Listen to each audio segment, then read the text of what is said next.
இன்றைய கருப்பொருள் அல்லது தலைப்பு தாவரங்கள். உள்ளடக்கத்தரம் 5.1 தாவரங்களின் வளர்ச்சி. அடுத்ததாக கற்றல் தரம் 5.1 விதை முளைப்பதற்கான அடிப்படை தேவைகளை கூறுவர். அடுத்ததாக 5.1.3 தாவரங்களின் வளர்ச்சியை விதை முளைத்தது முதல் மாற்றங்கள் ஏற்படுகின்றன என்பதை உண்மையான விதை முளைத்தலின் வழி உற்றறிந்து குறிப்பெடுப்பர். சரி அவர்களே, ஒரு தாவரத்தின் வாழ்க்கை சிறிய விதையிலிருந்து தான் தொடங்குகிறது என்று நமக்கு தெரியும். சரி, அந்த விதையில் என்ன இருக்கிறது, எப்படி அது முளைகிறது என்று நாம் சிந்திக்க வேண்டும். முதலாவதாக நம் கையில் ஒரு விதை இருக்கும் பொழுது அந்த விதையின் மேலே இருக்கக்கூடிய தோல், ஓகே, அந்த தோல் அந்த விதையிலிருந்து வெளியேற்றும் பொழுது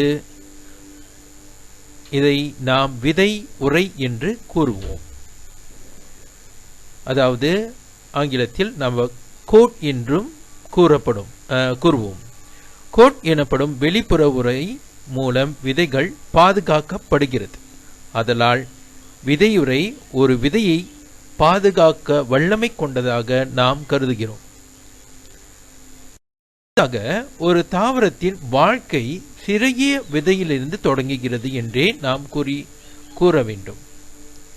சரி மாணவர்களே, அந்த விதைக்குள் என்ன இருக்கும் என்று பார்த்தீர்களானால் கரு, அதாவது ஒரு சிறிய செடி அங்கிருந்து முளையும். சரி, கரு எனப்படும் சிறிய செடி விதையில் உள்ளது என்றே நாம் கூற வேண்டும். சரி மாணவர்களே, விதைகள் செழிப்பாக வளர தேவைப்படும் அடிப்படை தேவைகளை பற்றி நாம் பார்ப்போம். முதலில் இந்த விதைகளுக்கு காற்று தேவை, நீர் தேவை, மிதமான வெப்பம் தேவை. சரி மாணவர்களே, இதை தவிர்த்து வேறு ஏதேனும் சில சமயங்களில் நாம் விதையை மண்ணில் போடும் பொழுது அந்த விதை முளைக்காமல் போய்விடும். அவ்வப்போது அந்த விதைக்கு காற்றோ அல்லது நீரோ மிதமான வெப்பநிலை இருந்தும் கூட அந்த விதை முளையாமல் இருக்கக்கூடும். சரி, அப்படி என்றால் இந்த விதைக்கு என்ன பிரச்சனை? ஏன் வளரும் சூழ்நிலை அதற்கு ஏற்படவில்லை? ஆமாணவர்களே, அந்த விதைக்கு சூரிய ஒளி, தரமான விதையாக இருக்க வேண்டும் மற்றும் சத்து நிறைந்த மண் ஆகியவைகள் விதைகள் செழித்து வளர பேருதவியாக இருக்கும். ஆமாணவர்களே, ஒரு விதை அது காலாவதி அல்லது தரமான விதை இல்லாமல் போனாலும் கூட அந்த விதை முளையாது.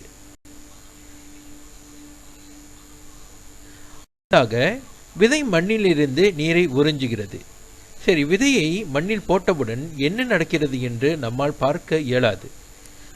காரணம், இன்று நாம் விதையை போட்டோமானால் மறுநாள் தான் நாம் சென்று பார்ப்போம் அந்த விதை முளைத்திருக்கிறதா இல்லையா என்று நாம் உற்றறிவோம். ஆனால் முதலில் நீங்கள் இந்த இடத்துல பாருங்களேன், நாம் மண்ணில் போட்டவுடன் அந்த விதைக்கு நாம் நீரை ஊற்றுகிறோம். அதற்கு முன்னதாக அந்த மண்ணில் ஒரு சிறிய குழியை தோண்டி அந்த விதையை நாம் மண்ணில் போட்ட பிறகு கொஞ்சம் நீரை ஊற்றுவோம்.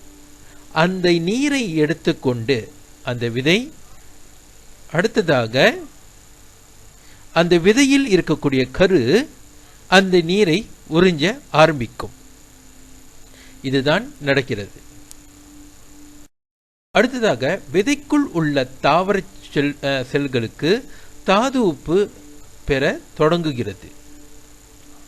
எப்பொழுது அந்த விதைக்கு தாது உப்பு பெற தொடங்கியதோ அந்த விதையில் இருக்கக்கூடிய சிறிய தாவரம் அல்லது கரு மிக செழிப்பாகவும் ஆரோக்கியமாகவும் வளர தொடங்கும். மாணவர்களே, விதையின் வளர்ச்சியை பற்றி நாம் பார்ப்போம். முதலில் ஒரு விதை முதலில் அந்த சிறிய வேர் ஒன்று முளைக்க ஆரம்பிக்கும். அதில் தளிரை விட இலையை விட முதலில் ஒரு வேர் மட்டும்தான் முதலில் ஆரம்பிக்கும். அதனுடைய வளர்ச்சி, அதாவது சிறிய வேராக அங்கு நீங்க பார்க்கலாம். அடுத்ததாக அந்த சிறிய வேர் இன்னும் முளைக்க முளைக்க அதோடைய வேருடைய நீளத்தன்மை அதிகமாக இருக்கக்கூடும். எப்பொழுது அந்த வேர் அதிகமான நீளத்தில் வளர தொடங்கியதோ அடுத்ததாக அந்த நீரை உறிஞ்சக்கூடிய தன்மை அந்த வேருக்கு ஏற்பட்டுவிடும். அதாவது அந்த செடி அல்லது அந்த விதை நீரின் மூலமாக வளர தொடங்கும். சரி மாணவர்களே, அப்படியானால் தண்டு, இலை, தளிர் இம்மாதிரியான பகுதிகள் எப்பொழுது வளர தொடங்கும்? சரி, அதாவது நீரை கொண்டு அது பருகி பருகி அல்லது நீரை ஈர்த்து கொண்டு அது வளர தொடங்கும் பொழுது அடுத்ததாக மேலே இருக்கக்கூடிய பகுதியானது தளிர், இலை, தண்டு இன்னும் மேலும் வளர தொடங்க ஆரம்பிக்கும். அதாவது எப்பொழுது பார்த்தீர்களானால் அந்த சூரியன் ஒளியை நோக்கி வளர தொடங்கும். எப்பொழுது அந்த சூரிய ஒளியை நோக்கி வளர தொடங்குகிறதோ அப்பொழுது அதில் இலைகள் வெளியேற தொடங்கிவிடும். அதில் பார்த்தீர்களானால் நாம் இந்த இடத்தில் அதாவது அந்த விதைக்கு உரையாக இருக்கக்கூடிய அந்த பகுதி வெளியேறி அந்த விதை ஏறி விழுந்துவிடும். அப்படியானால் அந்த செடி மிக செழிப்பாக வளர தொடங்கிவிடும். சரி மாணவர்களே, இன்றைய பாடச் சுருக்கத்திற்கு செல்வோம். விதை முளையிடுவதற்கு நீர், காற்று, மிதமான வெப்பம் ஆகியவை தேவைப்படுகிறது. அடுத்ததாக விதைக்கு சரியான அடிப்படை தேவைகள் கிடைத்தால் வேர் கீழ் நோக்கியும் தளிர் மேல் நோக்கியும் வளரும். அடுத்ததாக தளிரும் வேரும் தொடர்ந்து வளர்ச்சி அடையும். செடியின் தண்டும் வேரும் நீண்டு வளரும். பிறகு இலைகள் அதிகரித்து செடி செழிப்பாக வளரும். மாணவர்களே, நாம் இன்று உயர்நிலை சிந்தனை கேள்விகளுக்கு செல்வோம். முதல் கேள்வி, விதைகள் இல்லாத பழங்களை உருவாக்குவதன் நன்மைகளில் 2 தீமைகளில் 2 எழுதவும். இரண்டாவது, விதையின் வளர்ச்சி தடைப்பட்டால் என்ன நிகழும் என்று இதில் குறிப்பிட வேண்டும். நீங்கள் எழுதிய பிறகு இப்பயிற்சியை செய்த பிறகு வகுப்பு புலனத்தில் அனுப்ப வேண்டும். பிறகு நடவடிக்கை நூல் பக்கம் 23 செய்த பின் வகுப்பு புலனத்தில் அனுப்ப வேண்டும். சரி மாணவர்களே,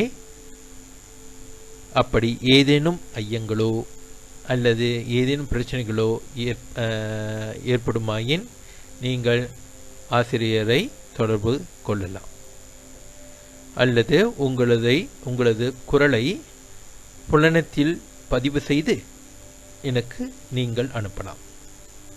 சரி மாணவர்களே, இன்றைய கடைசி அங்கத்திற்கு வந்துவிட்டோம்.